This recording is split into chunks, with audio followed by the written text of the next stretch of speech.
শুরু করছি তিন গোয়েন্দা সিরিজের তেপান্তর এর তৃতীয় পর্ব। ডিগা, ট্রাকটাকে টান দাও গিয়ে। ছুটে গেল ডিগা, লাফিয়ে উঠল ট্রাকের কেবিনে, ইঞ্জিন স্টার্ট দিল, গিয়ার দিয়ে আস্তে করে গাড়ির টান দিল সামনের দিকে। জলহস্তির গলায় আটকে রয়েছে ফাঁস, টান টান হতে লাগলো দড়ি। বেশ জোরালো একটা দড়ি টানাটানি খেলা হবে ভাবল কিশোর। 3 টন ওজনের জলহস্তি টানবে বিপরীত দিকে, ওদিকে গাড়ির ইঞ্জিনের ক্ষমতাও প্রচন্ড। আস্তে, ডিগাকে হুঁশিয়ার করলেন আমান। শ্বাস বন্ধ করে মেরে ফেলো না, আস্তে টানবে, আবার ঢিল দেবে, টেনে টেনে নিয়ে এসো কাছে। কিসে কি হচ্ছে, কি করতে হবে বুঝতে পারছে না জলহস্তি। ওর শত্রুরা নেই, পানিতে চলে গেছে, তার গলায় পেঁচিয়ে রয়েছে কি যেন, অনেকটা শাপলার ডগার মতো। আস্তে আস্তে টেনে নেওয়া হচ্ছে তাকে। মাঝে মাঝে নড়ে ওঠে সে, উল্টো দিকে টান দেয়, তখন ঢিল হয়ে যায় অন্য পাশের টান। আসলে ঢিল দিয়ে দেয় ডিগা, সেটা বুঝতে পারে না জলহস্তি। আবার সে নড়াচড়া বন্ধ করে দিলে টান লাগে। এক সময় দেখলো তীরে পৌঁছে গেছে। ট্রাক আর খাঁচাটা চোখে পড়ল। এই দৃশ্য যে কোনো জানোয়ারকে ঘাবড়ে দেবার জন্য যথেষ্ট। মাথা ছোড়াছুড়ি করে চেঁচাতে লাগলো সে। বন্দুকটা বের করে দাও, আমান বললেন। কি বলছেন তিনি বুঝতে পারলো কিশোর। ট্রাকের ড্রাইভিং সিটের নিচে বক্স থেকে অস্ত্রটা বের করলো সে। দেখতে বড় পিস্তলের মতো, তবে বুলেট ছোঁড়ে না ওটা। ভেতরে ভরা থাকে কিউরিয়ারের ক্যাপসুল। শরীরে বেশি ঢুকে গেলে মারাত্মক হয়ে ওঠে এই ওষুধ। কিন্তু মাপ মতো দিতে পারলে সহজেই জলহস্তির মতো বিশাল জানোয়ারকেও তন্দ্রালু করে তোলা যায়। তখন তাকে সামলানো সহজ হয়। সাবধানে জানোয়ারটার কাছে এগিয়ে গেল কিশোর। পিস্তলটা ওটার উরু বরাবর ধরে টিপে দিল ট্রিগার। চমকে গেল জলহস্তি। ঘোঁত ঘোঁত করে হ্যাঁচকা টান মারল দড়িতে। তারপর জলহস্তির নাচন শুরু করে দিল তীরের বালিতে। কেউ বাধা দিল না তাকে। ওষুধের ক্রিয়া শুরু হওয়ার অপেক্ষা করছে ধৈর্য ধরে। মিনিট 10 নাচন কুদন করার পর ভারী হয়ে এলো জলহস্তির শরীর। চোয়াল আর চেপে রাখতে পারছে না, ঝুলে পড়ছে। চুপ করে দাঁড়িয়ে গোঙাতে শুরু করলো অবশেষে। ডিগা, টান দাও, নির্দেশ দিলেন আমান। আগে বাড়ল ট্রাক। টান টান হয়ে গেল দড়ি। ঘুমের ঘোরেই যেন বাধা দিল জলহস্তি। গো ধরে দাঁড়িয়ে রইল, কিন্তু বেশিক্ষণ পারল না। 1 পা 2 পা করে এগোতে লাগলো খাঁচার দিকে। শক্ত লোহার সিঁড়ি নামিয়ে রাখা হয়েছে খাঁচার পেছন থেকে। সিঁড়িতে উঠতে চাইল না জানোয়ারটা, তবে 2-1 বার প্রতিবাদ করে হাল ছেড়ে দিল। সিঁড়ি বেয়ে উঠে ঢুকে পড়ল খাঁচায়। লাগিয়ে দেয়া হলো খাঁচার দরজা। ওঠার চেষ্টা করলেন আমান। জোরে এক গোঙানি দিয়ে শুয়ে পড়লেন আবার। রবিন, কিশোর, মুসার কাকামি প্রায় বয়ে নিয়ে গিয়ে ট্রাকে তুলল তাকে, খুব সাবধানে। ঝাঁকুনি বাঁচিয়ে চলতে শুরু করলো ট্রাক দুটোই, যাতে আমানও ব্যথা না পান, জলহস্তিরাও চমকে গিয়ে আবার গোলমাল শুরু না করে। তাঁবুতে এনে বিছানায় শুয়ে দেয়া হলো আমানকে। তাকে ঘিরে বসলো মুসা, কিশোর আর রবিন। পিঠের বাঁ দিকে কোনো সাড়া পাচ্ছি না, আমান জানালেন। ডাক্তার ডাকা দরকার, মুসা বলল। হাসলেন আমান। শহর পেয়েছো নাকি যে চাইলেই পেয়ে যাবে? ডাক্তার লাগবে না আমার। আর ওরা এলে কি বলতো জানি, বিশ্রাম নিতে বলতো, একাত্র মেসেজ করতে বলতো পিঠে। সেটা তাদের পরামর্শ ছাড়াই করিয়ে নিতে পারবো ডিগাকে দিয়ে। ইস, আমার কপালটাই খারাপ। যতবারই জানোয়ার ধরতে বেরোই একটা না একটা অঘটন ঘটবেই। ঠিক অচল হয়ে যাব। এবারও গেলাম, অন্তত 7 দিন তো নড়তেই পারবো না। কিশোর, যা করবার এখন তোমাদেরকেই করতে হবে, আমাকে বাদ দিয়ে। তা করা যাবে। যা যা ধরতে এসেছি সব নিয়েই বাড়ি ফিরবো, বাদ পড়বে না কোনোটাই। সেটা তোমরা পারবে জানি, সেসব নিয়ে ভাবছিও না। দুশ্চিন্তা অন্য কারণে। কি কারণ? প্রায় একই সঙ্গে জানতে চাইল রবিন আর মুসা। চোখ মুদলেন আমান। অপেক্ষা করছে ছেলেরা।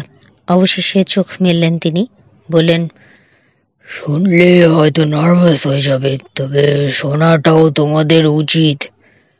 কাল যে চিতা মানবের সঙ্গে দেখা হয়েছে আমাদের, আমি জানি সে কে।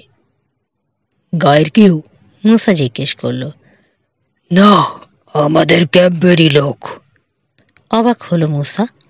আমাদের ক্যাম্পের? হ্যাঁ। কাম্বুকে কেমন মনে হয়? ভালোই তো, চমৎকার লোক, খুব ভালো ট্র্যাকার, তবে গোয়ার বেশি, কথাবার্তা সবসময় শুনতে চায় না। এই যেমন কাল রাতে তুমি ডাকলে, তারপরেও সঙ্গে গেল না। কাল রাতে ও ক্যাম্পে ছিল না। আজ ভোরে আমরা যখন বন থেকে ফিরে এলাম দেখি ঝোপের ভেতর থেকে চুপি চুপি বেরোচ্ছে। ওর সাথে কথা বলেছি, বেশ নার্ভাস হয়েছিল, কথার জবাব দিতে পারলো না ঠিক মতো। মনে হলো কোনো কিছুর ভয়ে ভীত হয়ে আছে সে। ওর অসুবিধেটা কি জিজ্ঞেস করলাম, বলল না, এড়িয়ে গেল। আমার বিশ্বাস ও লেপার্ড সোসাইটির লোক না হয়ে যায় না। আমার বিশ্বাস হচ্ছে না। কেন হচ্ছে না? আমানের হয়ে বলল কিশোর। একটা ব্যাপার খেয়াল করেছো? আমরা যখন জলহস্তিটার কাছ থেকে সরে যাওয়ার চেষ্টা করছিলাম তখন খাম্বু কি করেছে? করেছি। মাথা ঝাঁকালো মুসা। অদ্ভুতই লেগেছে আমার কাছে। আমরা বাইছিলাম সামনের দিকে, আর ও মনে হলো বাইছিল পেছনের দিকে।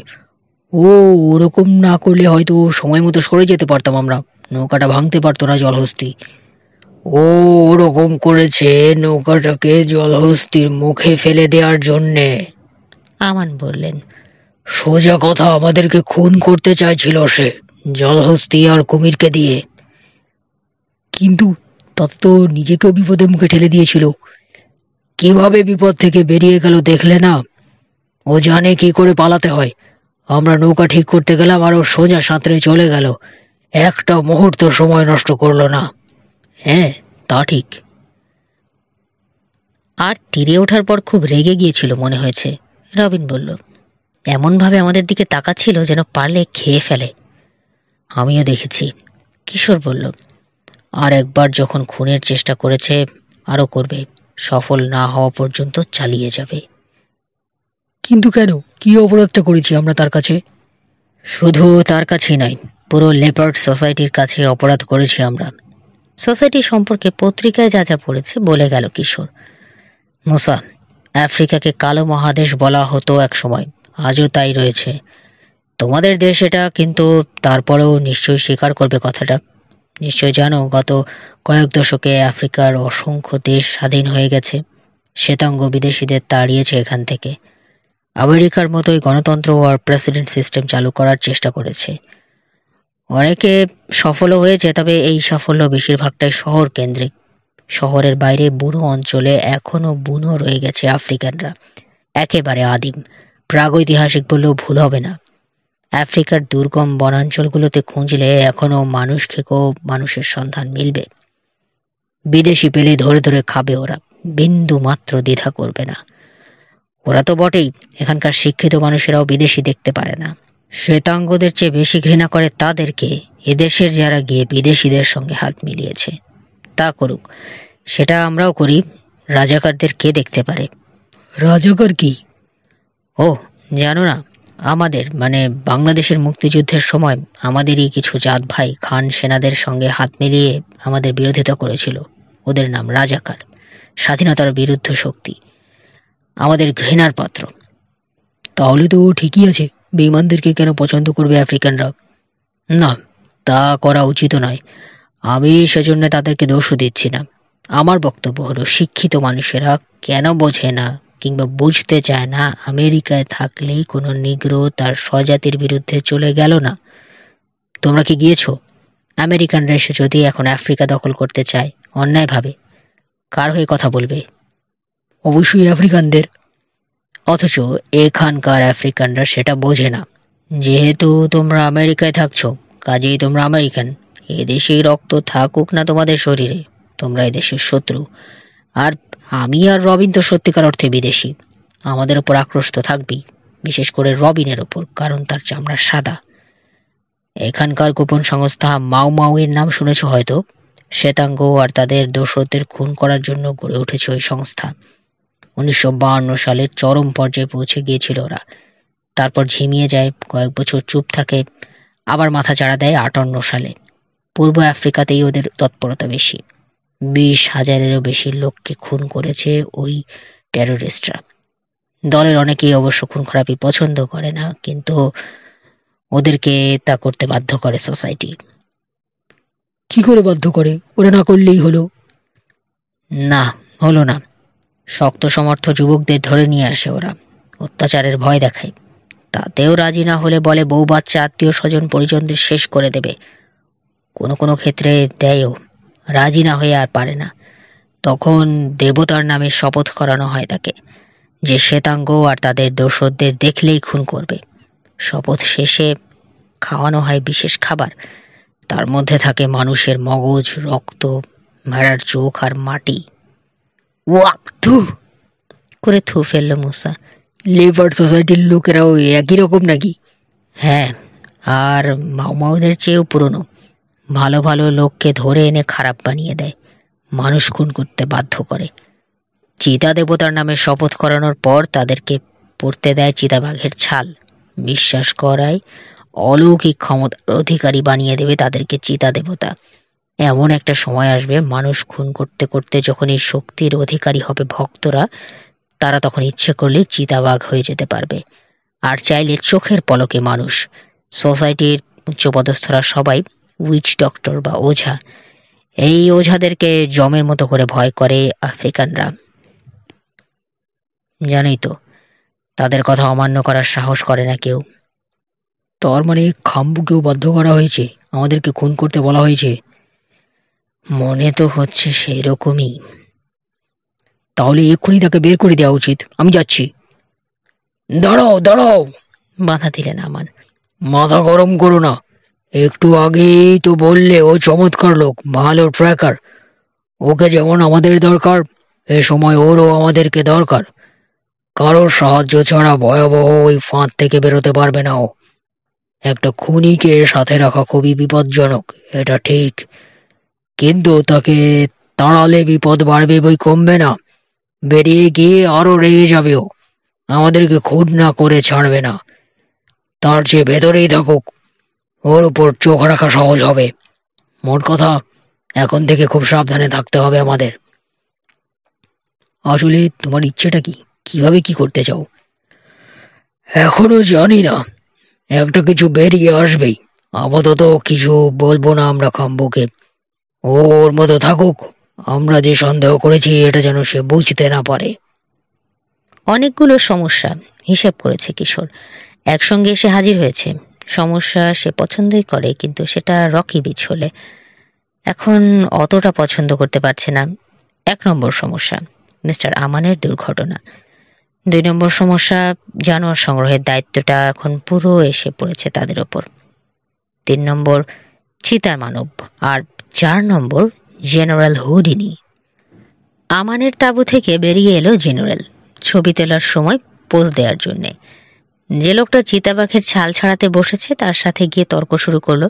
ঘাসের উপর পড়ে আছে মরা জানোয়ারটা। জেনারেল গিয়ে ওটার উপর পা তুলে দাঁড়িয়েছে, হাতে রাইফেল।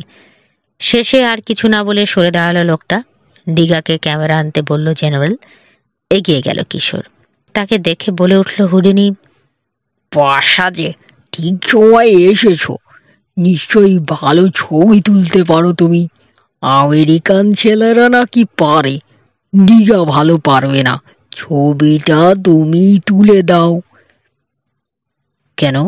হুডিনির মতলবটা ঠিক বুঝতে পারছে না কিশোর। কেন আবার কি, শুধুই একটা ছবি, তেমন কোনো কারণ নেই। শ্বেতাঙ্গ শিকারী হয়েছি, আমার কিছু ছবি থাকা দরকার। মরা চিতাবাঘের গায়ে পা রেখে ছবি তুললে খুব ভালো হবে। কিন্তু এটাকে তো আপনি মারেননি। তাতে কি, লোকে তো আর বুঝবে না।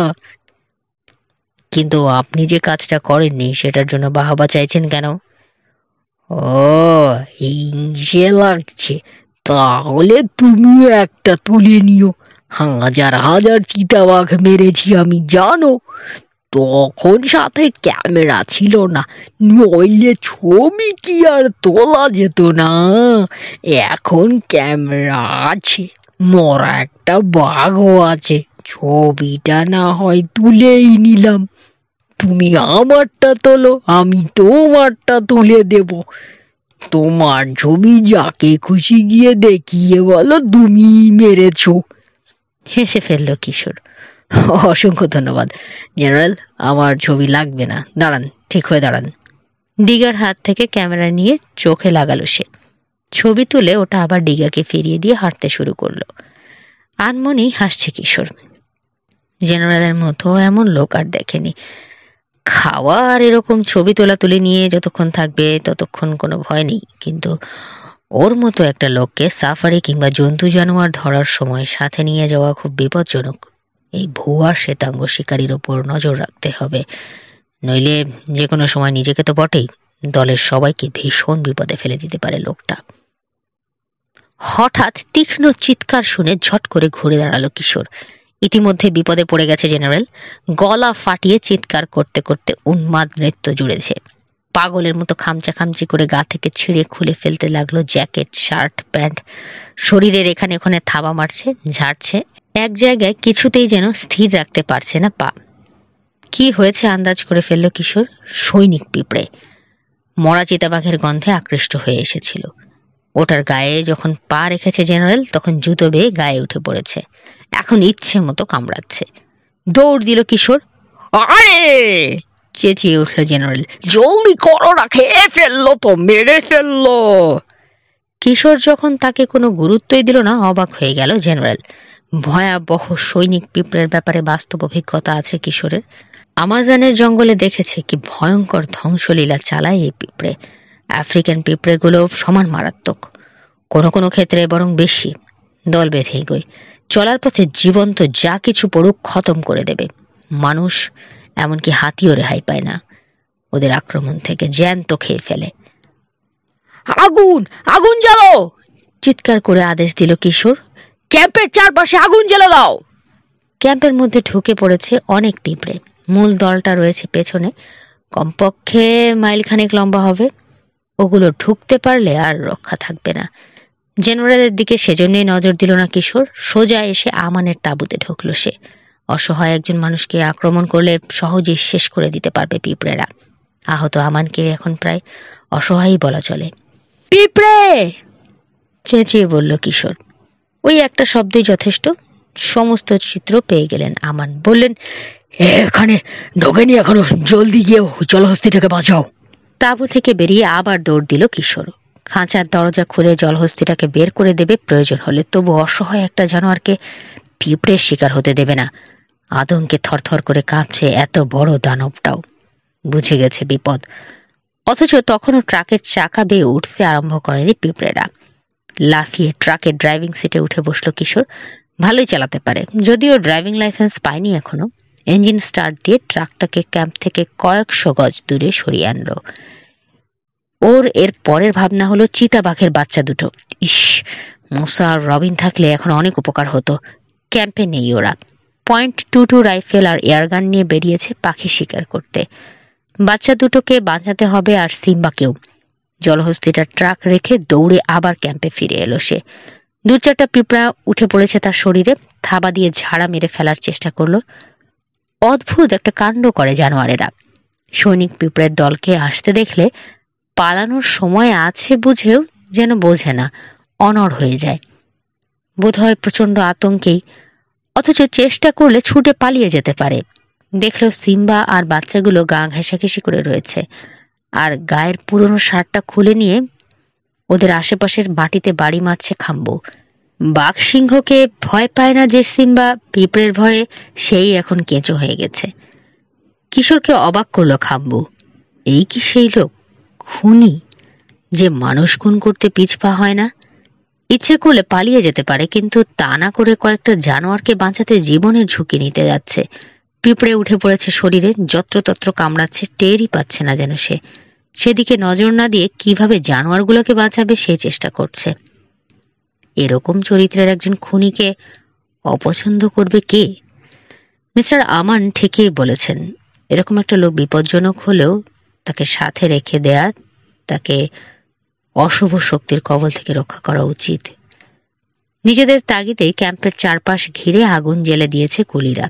বাইরের পিঁপড়ে আর ঢুকতে পারছে না। ভেতরে যেগুলো রয়েছে সেগুলোকে হয় মেরে ফেলা হচ্ছে, নয়তো তাড়িয়ে দেওয়া হচ্ছে।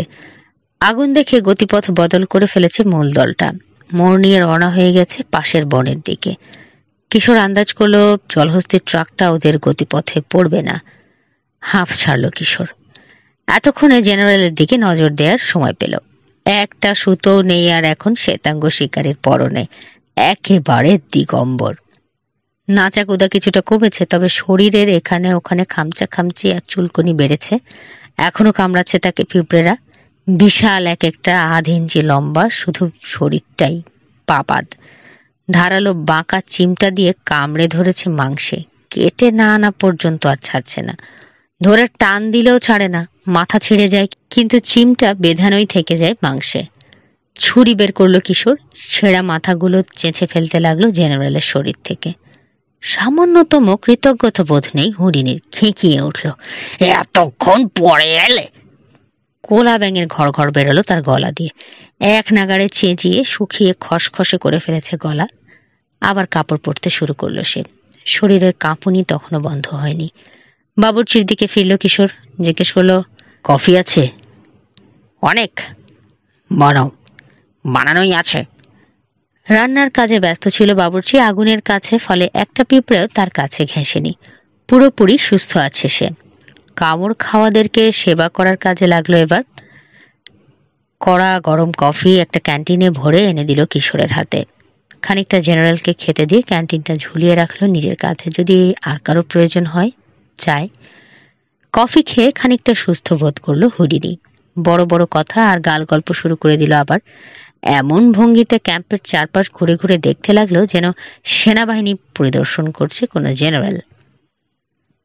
আমার হাতে ভার থাকলে, হরিণী বলল, এটা কিছুতেই ঘটতো না, ঘটতে দিতামই না। সহজেই ঠেকানো যেত এসব। কিভাবে জানতে চাইল কিশোর। কি আবার, পিঁপড়ে মারার বিষ দিয়ে নিশ্চয়ই আছে তোমাদের কাছে। সাপ্লাই ওয়াগনে কয়েক বক্স আছে বোধহয়, তবে ওসব দিয়ে সাধারণ পিঁপড়ে মারে, সৈনিক পিঁপড়ের কিছু হয় না। হয়, দিতে জানলেই হয়। তোমরা কিচ্ছু জানো না।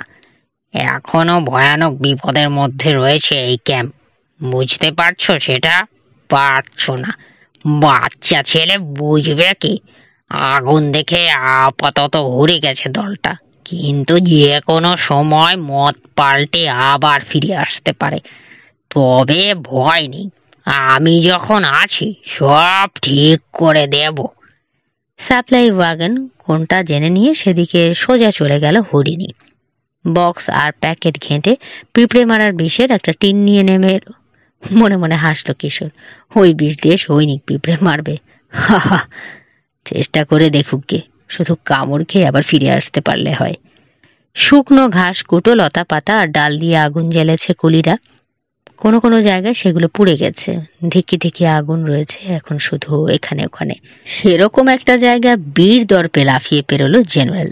মূল সারিটা অনেকখানি সরে গেছে। দলছুট কিছু পিঁপড়ে ছড়িয়ে ছিটিয়ে ঘোরাফেরা করছে এখানে ওখানে।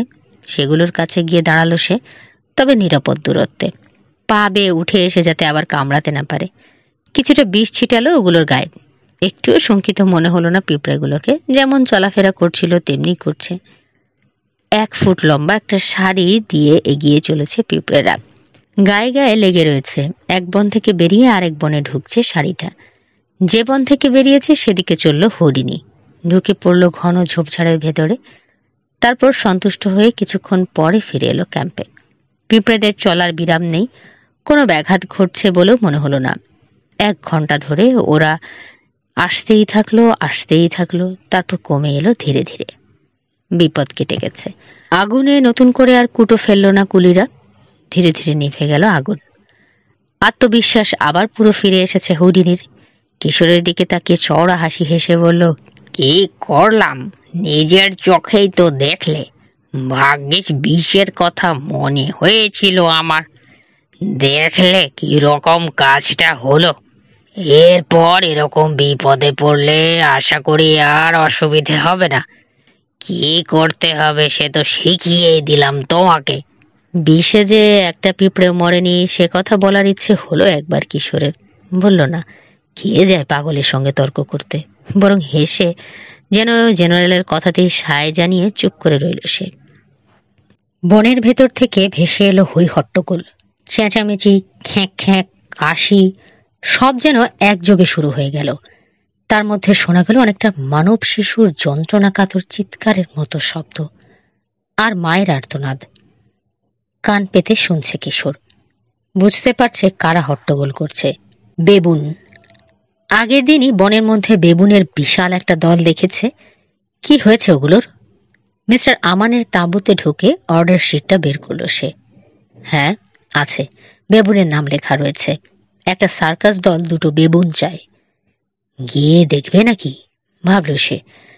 বলা যায় না এই গোলমালের মাঝে কোনোভাবে দুটো বেবুনকে পাকড়াও করে ফেলতে পারে। তাছাড়া কেন এই গন্ডগোল সেটা জানারও প্রচন্ড কৌতূহল হচ্ছে তার। বনের দিকে রওনা হলো সে। জেনারেল হুডিনি বিষের টিন নিয়ে যে পথে গিয়েছিল সেই পথ ধরে। বনের ভেতর ঢুকতেই চোখে পড়ল ডালে ডালে বসে রয়েছে বেবুনেরা, অসংখ্য, চারিদিকে। ভীষণ রেগে রয়েছে। বুঝলো মস্ত বোকামি হয়ে গেছে, সাথে করে বন্দুক আনা উচিত ছিল। আর একা আসাও একদম ঠিক হয়নি। সবখানে শুধু বেবুন আর বেবুন, মাটিতে বেবুন, গাছের ডালে বেবুন, ঝোপের আড়ালে বেবুন। এদিকের অনেকে বলে কুকুর মাথা বানর। কুকুরের মতো দেখতে মাথার জন্য ক্রুদ্ধ ভঙ্গিতে তাকিয়ে আছে কিশোরের দিকে। দ্রুত আন্দাজ করার চেষ্টা করলো সে কটা বেবুন আছে। 100-3 কম নয়। বেবুনের স্বভাব তার জানা, বইয়ে পড়েছে। তাছাড়া আগের বার যখন আফ্রিকায় এসেছিল তখন নিজের চোখেই দেখে গেছে মহা বিপদের মধ্যে এসে ঢুকেছে সে। বুঝতে অসুবিধে হলো না, জীববিজ্ঞানী এবং বিশিষ্ট শিকারীদের মতে ক্ষণে ক্ষণে বদলায় বেবুনের মেজাজ মর্জি। এক্ষুনি ভালো, এক্ষুনি খারাপ, এক্ষুনি হয়তো মোমের মতো গলে যাবে, পরক্ষণেই হয়ে উঠবে ভয়াবহ হিংস্র। বিশাল আকৃতির বানররা কয়েকটা বেবুন মিলে ছিঁড়ে টুকরো টুকরো করে ফেলতে পারে একটা চিতাবাঘকে।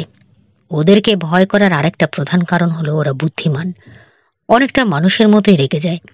আঘাত করলেও পাল্টা আঘাত হানে, পাথর ছুঁড়ে মারলেও ওরা পাথর ছুঁড়ে মারবে। আর নিশানাও খুব ভালো, ডালকে লাঠি হিসেবে ব্যবহার করতে পারে মানুষের মতোই। বেবুনেরা জানে রাইফেলের রেঞ্জ কত, কত দূর থেকে আঘাতটা মারাত্মক হবে। নিরাপদ দূরত্বে চলে গিয়ে বিচিত্র ভঙ্গিতে শিকারীর দিকে তাকিয়ে মুখ ভ্যাংচায় তাকে রাগিয়ে দেবার জন্যে। দৃষ্টিশক্তি অসাধারণ তীক্ষ্ণ, 8 পাওয়ার বিনিকিউলারের সমান। দল বেঁধে চাষির ক্ষেতে চড়াও হয় ওরা। একটা বেবুন তখন গাছের মগডালে বসে পাহারা দেয়, বিপদ দেখলেই হুঁশিয়ার করে দেয় দলটাকে। নারী পুরুষের প্রভেদ বোঝে, কে সশস্ত্র কে নিরস্ত্র টের পায়। বন্দুকধারী কাউকে দেখলে তীক্ষ্ণ সংকেত দেয়, বন্দুক ছাড়া পুরুষকে দেখলে মৃদু সংকেত, আর নিরস্ত্র মেয়ে মানুষকে দেখলে কোনো শব্দই করে না। একজন রেঞ্জার একবার কিশোরকে বলেছিলেন তার গাড়িটা নাকি চিনত বেবুনেরা, ওটার কাছ থেকে দূরে থাকতো। ওদের কাছে কাছে যেতে হলে আরেকটা গাড়ি ব্যবহার করতে হতো তাকে। আসকারি অর্থাৎ আফ্রিকান গেম স্কাউটদের পোশাক চেনে বেবুনেরা, তাদের সঙ্গে বিচিত্র আচরণ করে। মাঝে মাঝেই ক্ষেতের ফসল রক্ষা করার জন্য আসকারিদের ডেকে আনে চাষিরা। ওরা এসে ক্ষতিকর জানোয়ারগুলোকে গুলি করে মারে কিংবা ভয় দেখিয়ে তাড়ায়। গন্ডার, মোষ, জলহস্তি, বুনো শুয়োর, এমনকি হাতিকেও তাড়ানো যায়, কিন্তু বেবুনকে নয়। ইউনিফর্ম দেখলে আর থাকে না খেতে, যেন ভোজবাজির মতো নিমেষে গায়েব হয়ে যায়। আসকারিরা চলে গেলেই আবার ফিরে আসে ক্ষেত লুট করার জন্য। বেবুনদের কাছে যাওয়ার জন্য ইউনিফর্ম খুলে গ্রামবাসীদের মতো সাধারণ পোশাক পরে নেয় আসকারিরা। পিঠের ওপর রাইফেল লুকিয়ে রাখে, সাবধানে এগোয়। তারপরও গাছে বসা বেবুন প্রহরীর চোখে পড়ে যায় ওটা, সংকেত দেয়, আর চোখের পলকে পালায় বেবুনের দল। কোন জিনিসটা খেতে ভালো ভালো করেই জানে বেবুনেরা। অন্যান্য জানোয়ারের মতো এক ধরনের খাবারে অভ্যস্ত হয়ে পড়ে না, মানুষের মতোই বিভিন্ন খাবার খায়। ফলমূল থেকে শুরু করে শাকসবজি, পোকা, কেঁচো, শামুক, পাখি, এমনকি শুয়োর, ভেড়া, ছাগল, মুরগি আর কুকুরও খায় সুযোগ পেলে। খাওয়ার বেলায় মানুষের চেয়ে বেশ কিছুটা বেশি সুবিধা ভোগ করে বেবুন। পেট ভরে গেলে আর খেতে পারে না মানুষ, কিন্তু বেবুন পারে। পারে মানে পেটে ঢোকায় না, গালের বাড়তি থলেতে ভরে রাখে খাবার, পরে পাকস্থলী খালি হয়ে গেলে তাতে চালান করে দেয়। কাঁকড়া বিছেকে বেশিরভাগ জানোয়ারই ভয় করে, ওগুলোর মারাত্মক বিষের জন্যে, কিন্তু বেবুন পরোয়াও করে না বিছেকে। লেজের মাথায় কোন জায়গায় হুল থাকে জানে ওরা, ধরে হুলটা ছিঁড়ে ফেলে দিয়ে বিছেটাকে গালে পুরে দেয়। বেবুনের সঙ্গে লাগতে না গেলে সাধারণত মানুষকে আক্রমণ করতে আসে না বেবুন। তবে সব সময় এই নিয়ম ঠিক থাকে না, অনেকটা মেজাজের উপর নির্ভর করে সবকিছু। হয়তো কোনো কারণে রেগে আছে বেবুনেরা, সামনে পড়ে গেলে তখন ঝালটা মানুষের উপরই মেটাতে চায় ওরা। ৩০০-র বেশি রেগে যাওয়া বেবুনের মুখোমুখি হয়েছে কিশোর।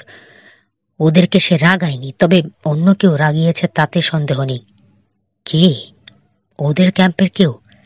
প্রথমে কিছু বুঝতে পারল না সে, তারপর চোখ পড়ল মাটিতে পড়ে থাকা ফ্যাকাশে সবুজ গুঁড়োগুলোর ওপর। পিঁপড়ে মারার বিষ। ওই মাথা মোটা জেনারেলটার কাজ ছড়িয়ে রেখে গেছে এখানে। কিন্তু তাতে বেবুনদের কি? ওরা যথেষ্ট বুদ্ধিমান, অন্তত বিষ খাওয়ার মতো বোকামি করবে না। জোরালো একটা চিৎকার শোনা গেল আবার, মেয়ে মানুষের বিলাপের মতো। ডালে বসে আছে একটা মেয়ে বেবুন, দু হাতে জড়িয়ে ধরে রেখেছে একটা বাচ্চাকে। হঠাৎ বুঝে ফেলল কিশোর, বাচ্চাটার কষে লেগে থাকা সবজে ফেনা দেখে। বড়দের মতো চালাক হয়ে ওঠেনি এখনো বাচ্চাটা, ভুল করে বোধহয় কৌতূহলের বসেই বিষ খেয়ে ফেলেছে। প্রচন্ড যন্ত্রণায় কাতরাচ্ছে এখন, শরীর মোচড়াচ্ছে, মৃত্যু আর বেশি দূরে নেই।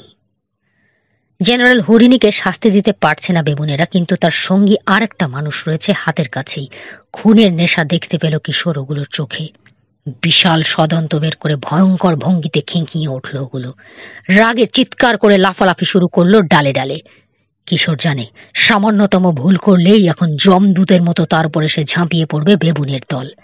মূর্তি হয়ে দাঁড়িয়ে আছে সে। পাথর ছুঁড়ে ভয় দেখানোর চেষ্টা করলে মরবে, হুমকি দিলে মরবে, ঘুরে দৌড় মারলেও পালাতে পারবে না। পিছিয়ে যাবে সেই চেষ্টাই করল। খুব আস্তে এক পা ফেলল, আর এক পা। পেছনে খেঁকিয়ে উঠল কয়েকটা বেবুন। ফিরে চেয়ে দেখল ওদিকের পথ রুদ্ধ করে দিয়েছে বেবুনেরা। চারপাশ থেকে ঘিরে ফেলা হয়েছে তাকে। এগিয়ে আসতে আরম্ভ করলো বেবুনেরা। ওদের মিলিত চিৎকারে কান ঝালাপালা। লাফিয়ে এগোচ্ছে এক পা, পিছাচ্ছে, আবার এগোচ্ছে। তবে পিছানোর চেয়ে অগ্রগতিই বেশি, যদিও খুব ধীর। পালানোর চিন্তা মাথা থেকে দূর করে দিল কিশোর। অন্য কিছু করা দরকার। বেবুনেরা যদি এতটাই বুদ্ধিমান হয়, দেখা যাক ওদের সঙ্গে একটা সমঝোতায় আসা যায় কিনা। পেছানোর চেষ্টা করল না আর সে, বরং এক পা আগে বাড়ল। তার দৃঢ় ভঙ্গি থমকে দিল বেবুনদের। পিছিয়ে গেল ওরা। নেমে এলো হঠাৎ নীরবতা। শান্ত কণ্ঠে কথা বলতে শুরু করলো কিশোর। মুখে যা আসছে তাই বলে যাচ্ছে। তার ভাষা বুঝতে পারছে না বেবুনেরা, তবে কণ্ঠের আবেদন বুঝতে পারছে। শান্ত মোলায়েম কণ্ঠস্বর, তাতে ভয়ের ছোঁয়া নেই। কথা বলছে কিশোর, আর বারবার তাকাচ্ছে অসুস্থ বাচ্চাটার দিকে। আস্তে করে কাঁধ থেকে কফির ক্যান্টিনটা খুলে বাড়িয়ে ধরল বেবুন মায়ের দিকে। একবার ঝাঁকানি দিল ক্যান্টিনটা, ভেতরে ছলছল শব্দ শোনা গেল। ক্যান্টিনের মুখটা তুলে আনলো নিজের মুখের কাছে পান করার ভঙ্গিতে, কিন্তু করল না। আবার ওটা বাড়িয়ে ধরল। কথা বন্ধ করছে না, বলেই যাচ্ছে এক নাগাড়ে।